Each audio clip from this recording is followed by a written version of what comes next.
A very good Saturday morning to you, and a very good, if you're in Britain, Armistice Day, the day that we remember those who've fallen in all the conflicts that we've been unfortunate enough to be involved in. Sorry that I've not been around for a good few months, I think it is. The reason being, I've been in the caring arms of the NHS. I've been in hospital, not been well. Funnily enough, made unwell by treatments that I was given for something else. Just a strange way that I guess medicine works now and again. Anyway, what I want to talk about today is our government here in the UK. There are lots of people obviously who are very, very unhappy with the government as it stands at the moment, and I'm one of them, even though I don't vote, because I have no faith in this laughable political system that we have, which just basically, regardless of term of government, just goes one way or the other, which is Conservative, Labour, Labour, Conservative, did-are.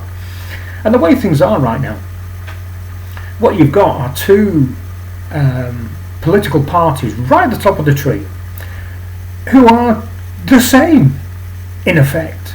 It's very, very hard to slip a piece of paper between them where the difference actually lies. There's obviously the more radical side of both parties, of course there is, and there's stuff that's going on in the Labour Party that really worries me right now. But the way I see it, as we're coming towards a possible general election next year, which I think will be very unwise for the Tory party to do right now,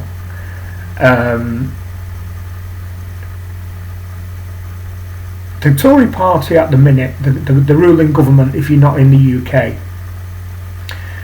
are very, very bad for the country. And the worst thing that could possibly happen is that they are re-elected. Or is it?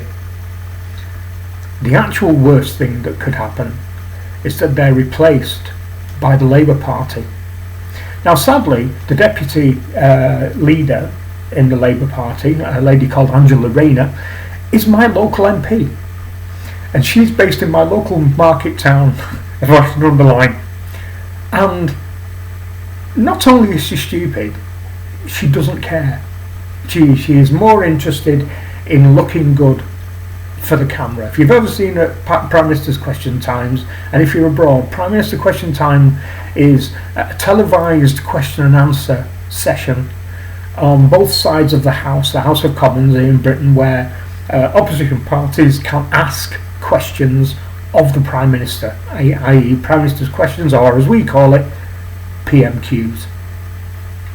And if you ever see Angela Rayner standing in for Keir Starmer, the leader of the Labour Party, she is solely focused on how good she looks. I have no idea what her budget is for makeup and having her hair done.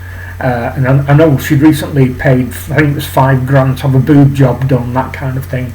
She's more interested in her and her image than she is about the people. And Ashton-under-Lyne is one of the poorest towns in the country.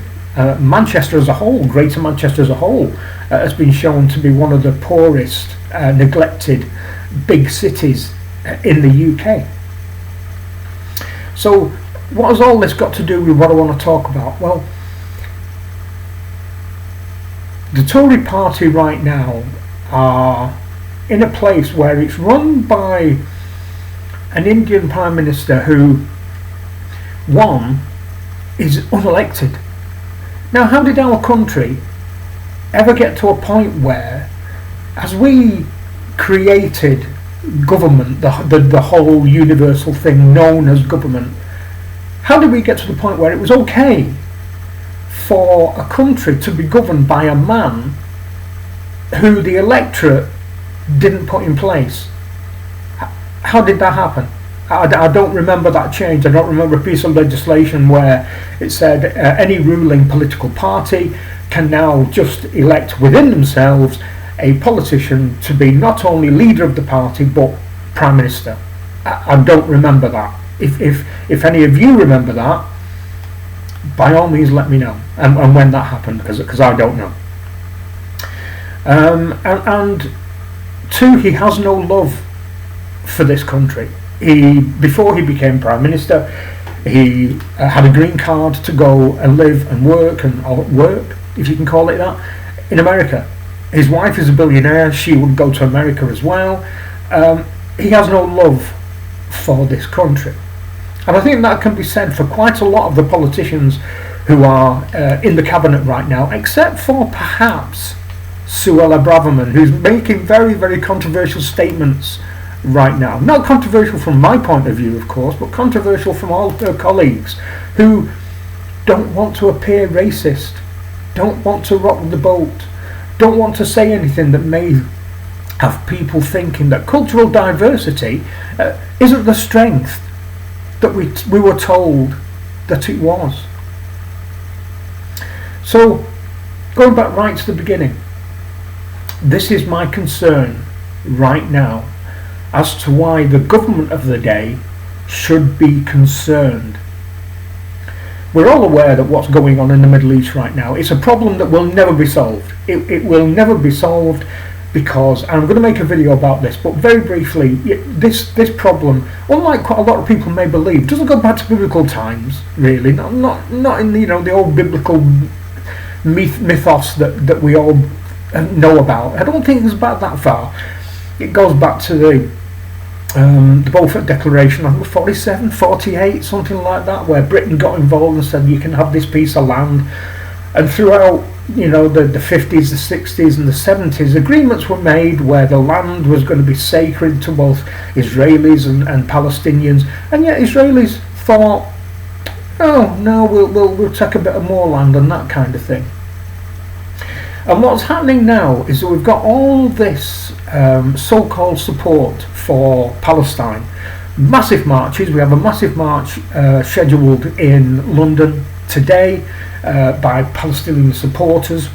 I've been watching a live stream online where thousands of proud British people have gone down to London to congregate around the cenotaph, just to make sure that should there be any encroachment by Palestinian protesters, there will be not only the police there and whatever armed forces are there, but a selected amount of manpower of civilians should they require it.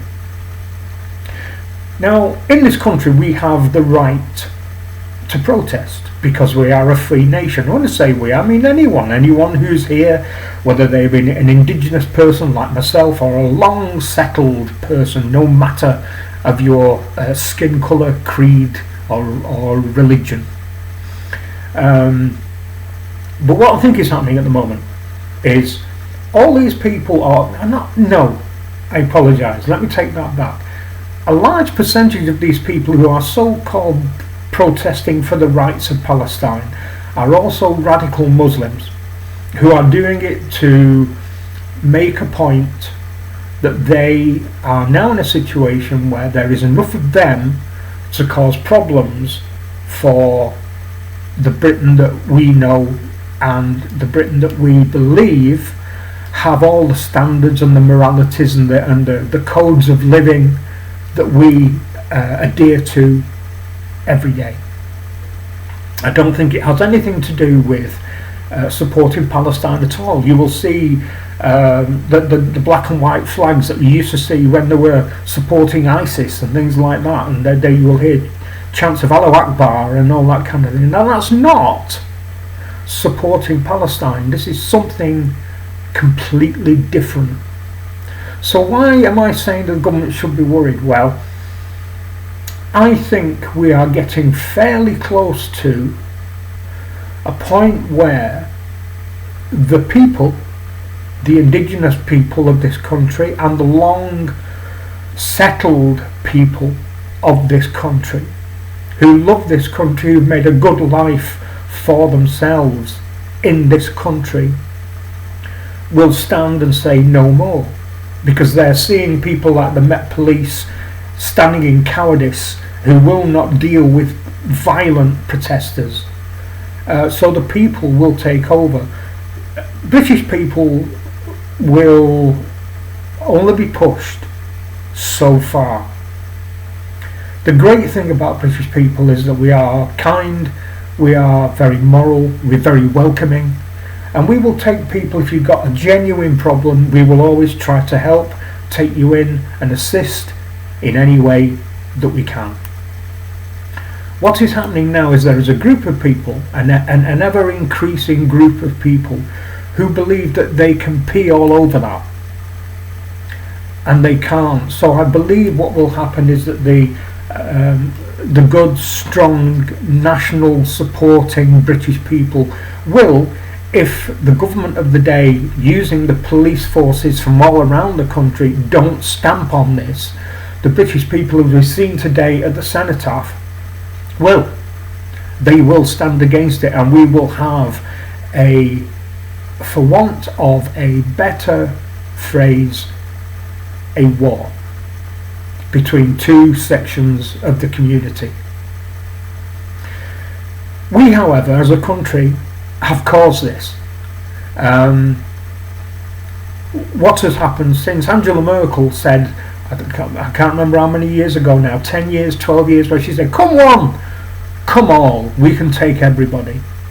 Well, if you were in a shit old country and you heard somebody from Germany, the wealthiest country in Europe, say, yes, come on, would you not come? If you're going to say come one, come all, you have to say, but you have to come and live within our regulations, within, and be tolerant of our religious beliefs, our morals and our social codes. That's the bit that she left off that little sentence.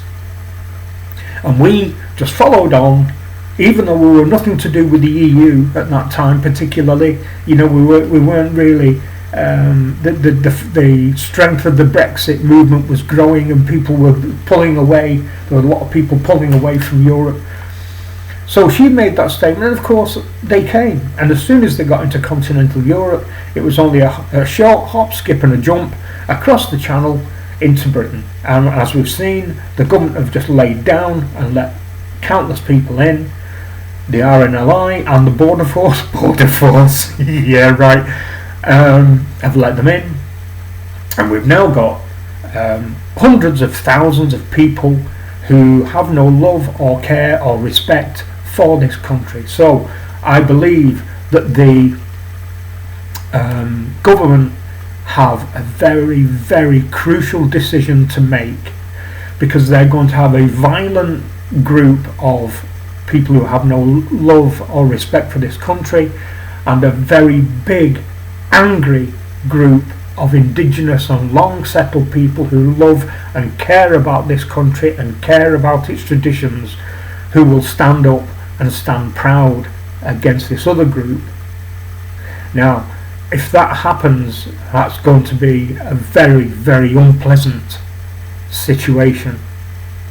And I think that our unelected Prime Minister, who has apparently no love whatsoever for this country, is going to have to stand big, stand proud, and open his shoulders up and say, it's not going to happen. This is not going to happen on my watch, because he knows full well, unless something happens on so many fronts, but this one in my view being the key one, he's lost the next election already. He's lost the next election, and the worst thing that can happen from the Tory government is to let Labour in, because that'll just be an absolute catastrophe. So let me know kind of what you think about this. These demonstrators en masse, you see them in every major city centre, not only here in Britain, but it's happening in Australia and all over in Europe, and they are, America hasn't seen it yet, but you will see this, where they feel that they have enough mass now to, I'm going to use the phrase, take over. And they've got to be told, and they've got to be made to realise that is not going to happen. So let me know what you think. Let me know if you've seen the live stream today about what's happening at the cenotaph. I have to say, it seemed to go off peacefully. Now, whether that was because there was more police down there than the Met could proffer, because the Met are a very woke police force. I know that police officers from Greater Manchester Police, here where I am, and also North Wales Police were shipped down to London because the Met won't stand for anything that's right these days, and their head man Mark Rowley is a waste, an absolute waste of time. So give me your opinions, let me know what you think, because I think the time is coming where there is going to be some form of racial conflict, not because we hate anyone in particular, but there are certain groups that have no love for the place that has given them a home. Anyway, that's it for this one. I'm sorry it's a little bit of a downer, but it is important to me, even though I don't vote, and I don't vote because the system doesn't work. The system hasn't worked for as long as I've been around. But let me know. Put your comments down below, and I'll be back fairly soon with another one. Thanks a lot for watching. Bye bye.